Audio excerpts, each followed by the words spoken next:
Hello friends, இன்றைக்கி இந்த peacock பதர் வச்சு ஒரு சூப்பரான ஜடபல் வந்து மேக் பண்ண போகிறோம். அதுக்கு வந்து ஃபஸ்ட்டு பீகாக் பதரில் பேக் சைடில் க்ளூ அப்ளை பண்ணிவிட்டு, நான் எடுத்துருக்கிறது வந்து 2 இன்ச்லேயும் எடுத்திருக்கேன், அதே மாதிரி 1/2 இன்ச்சில் எடுத்திருக்கேன். நீங்கள் 2 இன்ச்சில் மட்டும் யூஸ் பண்ணி செய்கிறதா இருந்தால் அப்படி டேரெக்டாக வந்து 2 இன்ச்சில் ஒட்டிட்டு சுற்றி வந்து ஸ்டோன் செயின் வந்து கவர் பண்ணிக்கலாம்.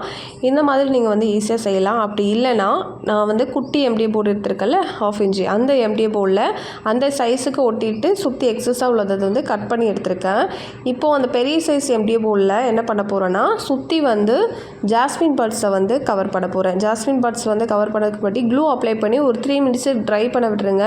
ட்ரை ஆனதுக்கப்புறம் ஜாஸ்மின் பட்ஸை வச்சிங்கன்னா உங்களுக்கு வந்து உடனே வந்து ஒட்டிக்கிடும். நீங்கள் பட்ஸை வந்து இந்த மாதிரி கட் பண்ணியும் ஒட்டிக்கலாம், அப்படி இல்லைனா டேரெக்டாக இந்த மாதிரி காம்போர்டை வச்சு ஒட்டிக்கலாம். எப்படி வேணாலும் ஒட்டிக்கலாம். ஓகேவா? இது ஒட்டி முடிச்சதுக்கப்புறம் கொஞ்சம் ட்ரை ஆகட்டும். அதுக்கப்புறம் அது உள்ளே வந்து இந்த பீகாக் ஃபெதர் வந்து உள்ளே வைக்க போகிறோம்.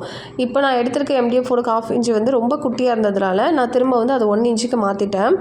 1 இன்ச்சுக்கு மாற்றிட்டு அதை வந்து க்ளூ அப்ளை பண்ணி இந்த நம்மளோட ஜாஸ்மின் இருக்குல்ல, அது உள்ளே அப்படியே வந்து கொடுத்துட்டேன். ஓகேவா? ஒட்டிட்டேன். அந்த எம்டிஏ போர்டை க்ளூ அப்ளை பண்ணி மேலே ஒட்டிட்டேன். இப்போ என்ன பண்ண போகிறோன்னா, இந்த எக்ஸஸாக இருக்குல்ல அந்த இடத்த வந்து ஸ்டோன் செயின் கொடுத்து கவர் பண்ண போகிறேன்.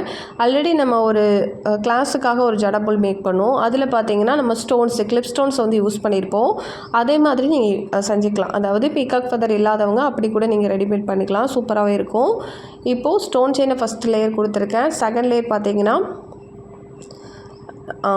ஜர்தோசி வந்து கொடுத்துருக்கேன். தேர்ட் லேயர் வந்து அதே மாதிரி ஸ்டோன் செயின் கொடுத்துருக்கேன். இப்படி நீங்கள் கொடுத்துக்கலாம். அப்படி இல்லைனா ஸ்டோன் செயின் மட்டும் ஒரு லேயர் கொடுத்துருக்கு, அதுக்கப்புறம் சுற்றி வந்து ஸ்டோன்ஸ் கூட நீங்கள் ஒட்டிக்கலாம். சில்வர் ஸ்டோன்ஸ் அந்த மாதிரி கொடுத்தீங்கன்னா இன்னுமே ஹைலைட்டாக இருக்கும்.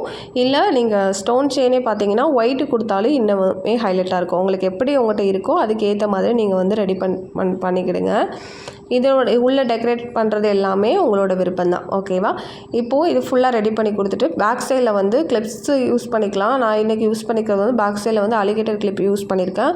அதுக்கு பதிலாக நீங்கள் ஹூக் மாதிரி கூட யூஸ் பண்ணி ஜடபல் மாதிரி கூட மேக் பண்ணிக்கலாம். பேக் சைடில் நம்மளோட விருப்பம் தான், எப்படி வேணாலும் நீங்கள் வந்து கவர் பண்ணிக்கலாம். இதை நீங்கள் ஜடபலாகவும் மேக் பண்ணிக்கலாம், அப்படி இல்லைனா சாரீ பின்னாகவும் கன்வெர்ட் பண்ணிக்கலாம். எப்படி வேணாலும் நீங்கள் யூஸ் பண்ணிக்கலாம். ஓகேவா? சாரீ பின்னில் வந்து கீழே நம்மளோட சென்டர் பிளேட்டில் குத்ததுக்கும் இது சூப்பராக இருக்கும். ட்ரை பண்ணி பாருங்கள். இந்த வீடியோ பிடிச்சா மறக்காமல் லைக் கொடுத்து நம்மளோட சேனலை வந்து சப்போர்ட் பண்ணுங்கள். அடுத்து பார்த்தீங்கன்னா நம்மளோட ஜுவல்லரி கிளாஸ் ஃப்ரீ கிளாஸ்க்கான அட்மிஷன் வந்து வர ஜனவரி 31 வரை எக்ஸ்டெண்ட் பண்ணியிருக்கோம். அட்மிஷன் டேட்டு பிப்ரவரி 2 பிப்ரவரி லாஸ்ட் 28 வரைக்குமே நம்மளுக்கு 1 மந்த் வந்து கிளாஸஸ் இருக்க போது. தேவைப்படுறவங்க அட்மிஷன் போடாதவங்க வாட்ஸ்அப்பில் வந்து உங்களோட டவுட்டை வந்து கேட்டுட்டு அதுக்கப்புறம் நீங்கள் வந்து அட்மிஷன் போட்டுக்கலாம். அட்மிஷன் வந்து க்ளோஸ் ஆனதுக்கப்புறம் யாரும் கேட்க வேண்டாம்.